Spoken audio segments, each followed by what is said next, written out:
Welcome to Newrealities. I'm Alan Steinfeld, and I'm very happy to be back here today with Helen Kramer.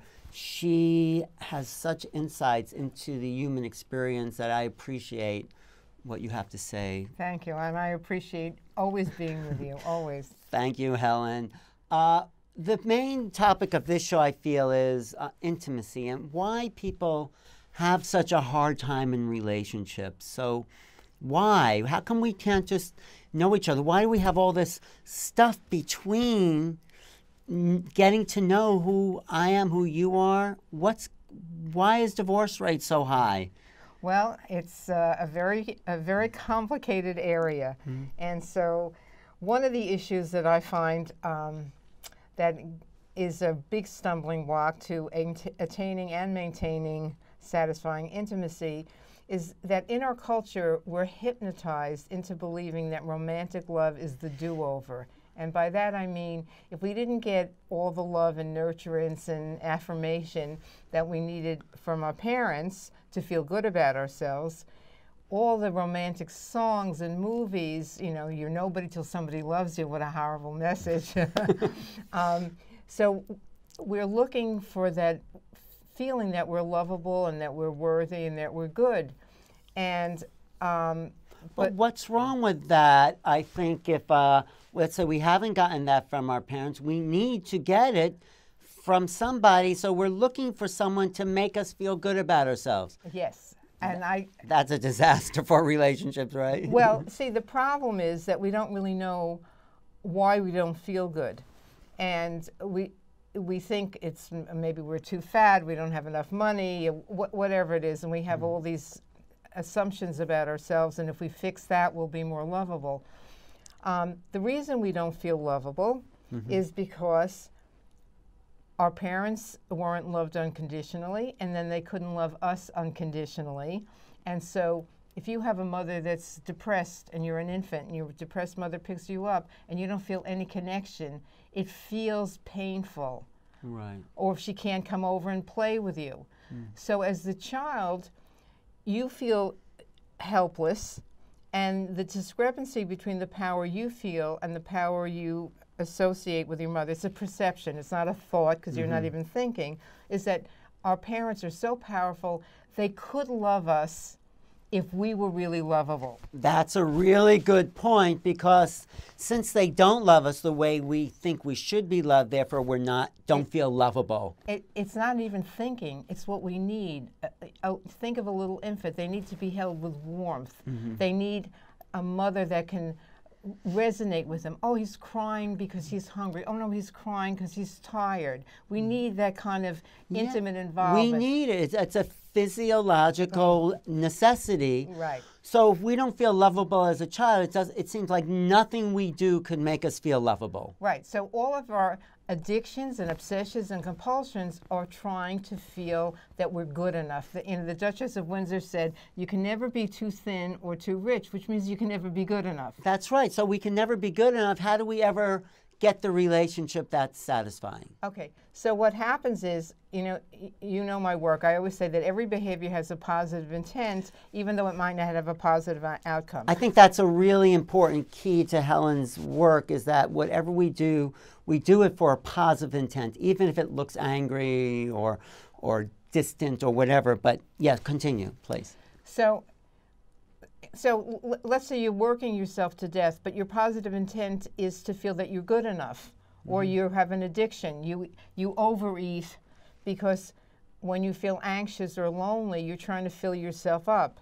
So the positive intent of overeating is to wanting us to feel good about ourselves. But we don't know that the not feeling good about ourselves came from the experience. We're not thinking anything when we're infants and children. It came from the experience of not getting what we needed and then feeling it as a rejection, as opposed to an infant or a young child can't say, oh, my mother was deprived of love from her mother and that's why she's not loving me. So when I said that our culture hypnotizes us into thinking that romantic love is the do-over, the positive intent in that hypnosis is you can find that lovableness. You don't give up, don't feel hopeless.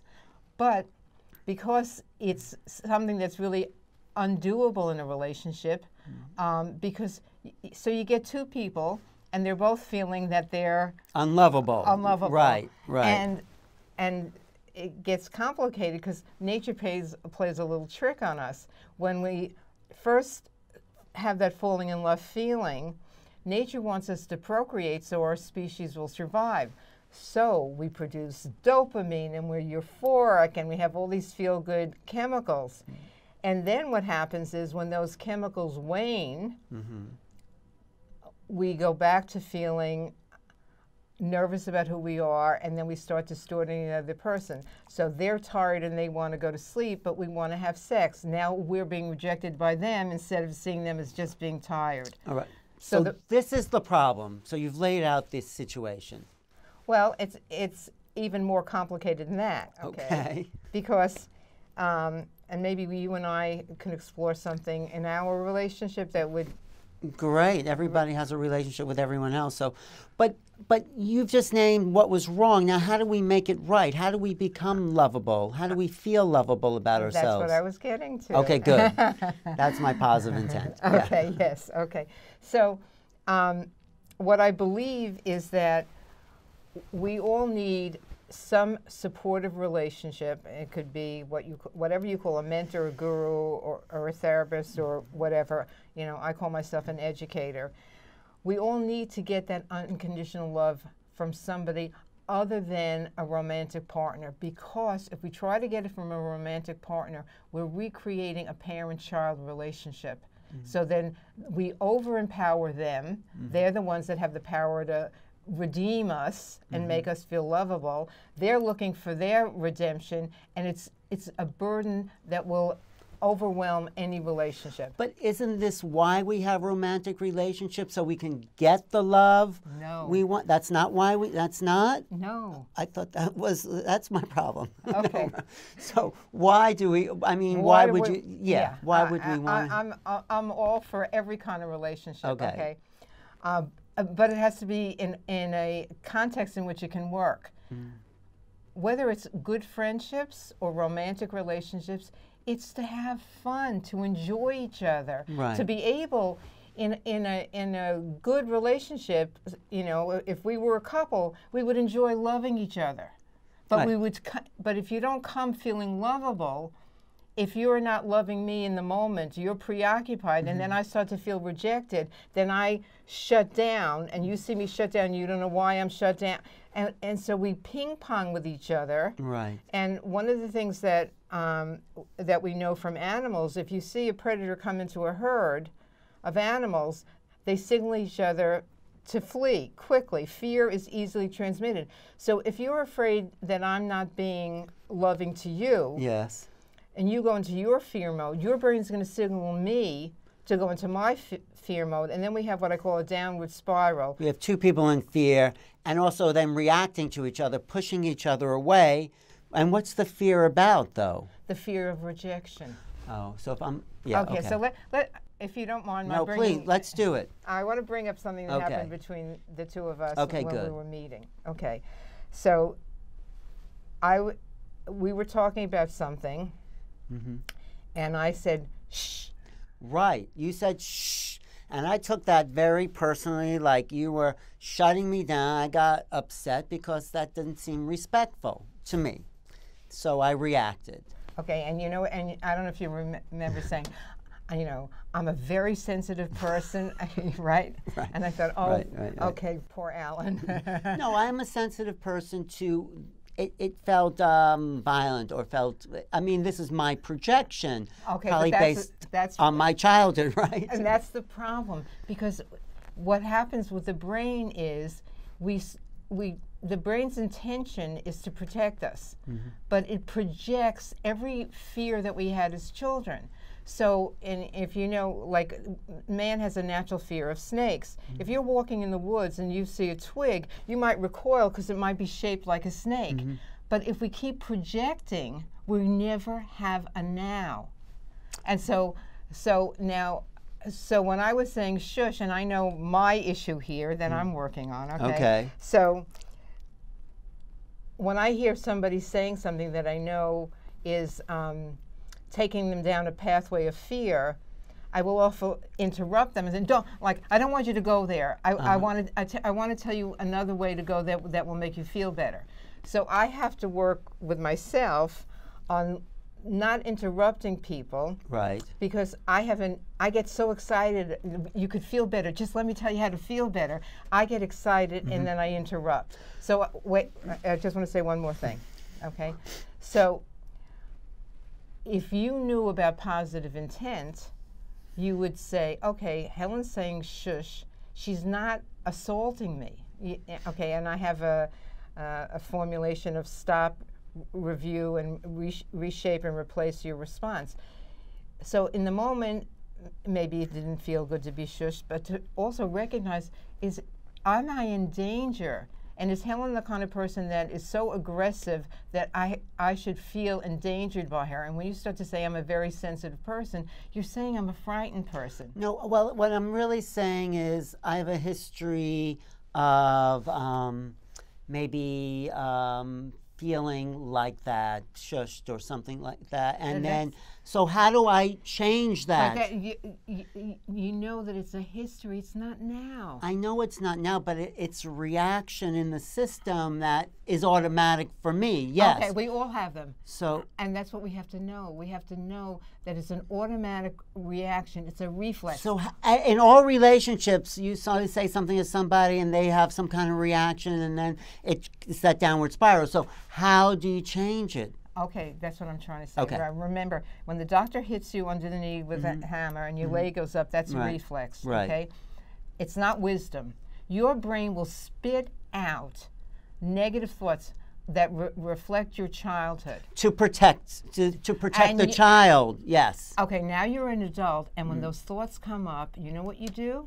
You say, "Oh, thank you, brain. You're trying to protect me, but I'm not a little boy So wait, anymore." so if I have that reaction, I can say, wow, I don't need to have that reaction because that's an old childhood reaction, and what's really going on here now? Exactly. I'm going to try to do that next time. No, I think that's very intelligent. Okay, so we're retraining our brains. That's right, because you don't want to feel like that vulnerable child for your whole life. Right. And let's say I was being aggressive, really nasty. Yeah. Okay. Nasty. Yes. We'll look at positive intent. So you say, "Oh, Helen's suffering because only a suffering person would be that nasty. So maybe she feels threatened and she's trying to make herself feel more powerful by threatening me." So wait, if you do something or say something, or anybody for that matter, who says something really nasty to someone, I could take it personally and react and say something nasty back, or I can say, wow, this has nothing to do with me. This person's in so much pain that they have to react that way in order to protect themselves. That's right. So what I teach people is that if somebody says something diminishing to you or humiliating to you, imagine they're talking to themselves in the mirror, because only a person who was treated that way and internalized that way of being powerful. If, let's say, they had a father that demeaned them, warriors get cross, and power and demeaning somebody equals love, or how to feel love. How to feel powerful. Right. So, and worthy. Well, then we talked about Donald Trump being that way, a projection of someone in so much pain that the only way he can feel worthy is to have power over. And that's one of the problems in our culture, is that because we didn't learn that the most powerful way you can be is living in your true state, which is loving and compassionate. Do you know, Alan, if you're in a loving state or compassionate state, those are states, they're not emotions, it turns off the fear center in your brain. And then when you turn off the fear center in your brain, then you can use your cognitive centers in your brain, and then you can be an effective communicator or effective problem solver. But when you're in fear, all your responses are going to be irrational. No, I think this is good. So in intimate relationships, the way to have intimacy is to not react to those other expressions. But maybe that's just how that person is, and therefore I don't want to be around that person. You can make that decision. You can see when you're a child, you can't choose your parents. But in all of our adult relationships, we can choose to be with that person. We can say, that behavior just doesn't feel good. It doesn't resonate with what I want. So I could tell you or that person, you know, it doesn't feel good for me. I don't have to react to this and say, wow, you just offended me. But I can say, you know, when you do that, it doesn't feel good to me. And then you could decide to continue that behavior. That's right. Because you're stuck in their childhood. Or you can make an effort to say, maybe I can do something different. Exactly. Yes. We have that option. So we can express it to somebody and then see how they react. So I will make every effort not to go to you. No, but I think this is important for people to learn about how we can be more intimate with being non-reactive, because we want to have relationships so we can express love. Okay, and I understand the pain that people feel when they never had an affirmation, which is why, you know, we're having a video coming up on this channel about unconditional love and giving unconditional love to people, because I know for myself, when I received unconditional love, it transformed my life. And we all need it, and everybody says, love yourself, love yourself, love yourself. Well, if you don't know what being loved is like, you can't love yourself. But if somebody gives you unconditional love, you can internalize it, and then it's natural to love yourself. But the other problem is sometimes people don't know what to do with unconditional love. Like, you say you love me, it's like, really? I don't deserve? I mean, that's another problem that people have. So what happened? Okay, you can say. Yeah, what happened when we were on the phone the other day? And you just said, you just love me. I said, well, why? What do I have to do for that? What do you mean? I'm confused. I mean, you know, so it's like, how do I just accept that, I guess, is what I'm asking. Okay, so I'm going to say it again. Alan, I love you. I think when you say that, I think, okay, now I have to do something. She expects something of me. I have to be a certain. I have a lot going on when you say that. Which, okay. Or I could say, wow, that feels so nice. Thank you. Okay. Well, try saying that feels so nice. Thank you. That feels good. Thank you. I still feel like I owe you something, or I'm supposed to do something. Okay. And because we're friends, and like, you know, what do you want? Okay. Am I indicating to you that you owe me something? No, you're not. Yeah, I love loving you. It's a gift. You see, I was going to say, well, that's your problem. No, but I appreciate that. No, I mean, I'm taking it in. So let's say it again. Let me see if I can get it. Okay. Alan, I love you. I love your goodness. I love your sensitivity. I love your openness, that you're even exploring this with me on camera. I love you. Oh, okay. I mean, when I allow myself to take it in, I feel like it opening me up, actually. Okay, and I want to tell you something, and I feel I got a little teary, because it's very touching to me. Because I do this work, and it's been done for me. When you really take in the unconditional love, you know what happens? You become attracted to and attractive to people that are more loving. Because our brains align with each other. Most people don't know this, but we read each other's brains in a millisecond. And we tend to be attracted to people that fit brain patterns that we're used to in the past. So if I'm not feeling loving about myself, I'm going to find someone who's not loving about them, and we're both going to have a not so loving relationship together. So this is why you're saying it's best to find the unconditional love from someone who's not your partner, who's not romantic, That's right. Because then you don't owe them anything. It's like if you say you're loving to me and I let myself take that in, I don't have to do anything about it. I don't have to even love you back. I can just allow myself to have it. That's right.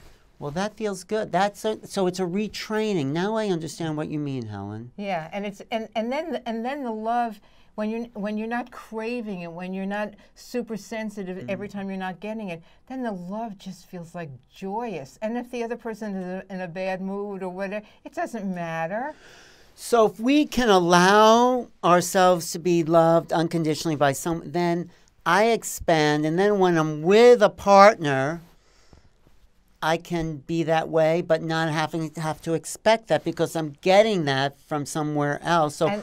And then you've learned to give it to yourself. Again, we internalize. So if we felt rejected by our parents or misinterpreted their inadequacies as rejection, then we develop all the self-talk and attitudes about ourselves that are rejecting. But there's a term in child development called self-soothing. If parents soothe the child, putting them to bed, then they'll learn to soothe themselves and they'll cuddle their little teddy bear or their dolly because they internalize it. So if I'm working with somebody, it's not about they're having a relationship with me, it's they're internalizing what unconditional love is about. But I use the relationship while I'm working with them. But you're a friend. I do this with friends all the time. For all of us, and it's such a gift to me to be loving to somebody. Yes, it feels good to express love. I am such a lucky person. I'm loving people all day long. So this is what's really good about Helen's work. It's a reshaping of our inner childhood structures so we can become more functional adults. So Helen also has a bunch of videos on this YouTube channel, on her YouTube channel as well, that you can look for that lays out a whole series of developments of your teaching. Anything else you want to say about that as far as the meditation that is also you have on that station? Well, hopefully I would like people to use it and to jumpstart this whole process of feeling that you were born a beautiful, whole, loving baby. You were pure. That energy, that you is still there. It got covered up with all the misinformation you got and the misinterpretations and this fear-driven reactive brain. And we're just going to peel away every layer so you can come back to being that pure, lovable, loving human being that you are. Thank you, Helen. That was good. That was a good lesson for me. And I learned something. You know, if someone is acting weird or crazy or hostile with me, I don't have to take that personally. And that's not, they're in pain. So if they're in pain, it's not my problem. No, and you can feel compassion for them and compassion for yourself. You may not like their behavior, or you can feel compassion because you're disappointed that they treated you badly. But no, it makes sense because the reason I have so many friends, I do have a lot of friends, I'm an Aquarian, is because I like people even before they like me. I mean, of course, if they're like ridiculous or something, but I generally like people first. I know. And so. But now it needs to go deeper. Yeah. You have so many friends because you're lovable. And now it's about your feeling how lovable you are. I get that. Thank you, Helen. I've been talking to Helen Kramer. Your website again is? HelenKramer.com. And look for a series of videos that will be coming out. Thank you for watching. This is Alan Steinfeld for Newrealities. And send me any emails you want or any response to this program at newrealities@earthlink.net. Thanks for watching.